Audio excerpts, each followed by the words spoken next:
আজ সোমবার ২৮ এপ্রিল দৈনিক কালের কণ্ঠ। রাজনৈতিক দলের ঠিকানা চশমার দোকান, মাদ্রাসা, ঠিকাদারি অফিস। ৮ মাসে ২ ডজন নতুন দল। আল জাজিরাকে অধ্যাপক ইউনূস। মানুষ মনে করে অন্তর্বর্তী সরকার এখনও তাদের জন্য ভালো সমাধান।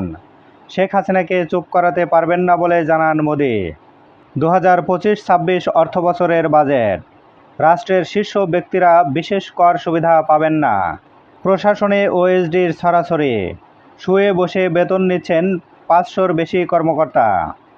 আমির খসরু, বিচার বিভাগের স্বাধীনতা ছাড়া দেশে গণতন্ত্র টিকতে পারে না। সীমান্তে বাংকার খুঁড়ছে ভারতীয়রা। পররাষ্ট্র উপদেষ্টা, ২ দেশ চাইলে মধ্যস্থতা করবে বাংলাদেশ। দুর্নীতির অভিযোগ, গোয়েন্দা জালে ২ উপদেষ্টার সাবেক এপিএস পিও। চীনের কমিউনিস্ট পার্টির সঙ্গে বৈঠক। স্বাধীন মুসলিম আরাকান রাষ্ট্রের প্রস্তাব জামাতের।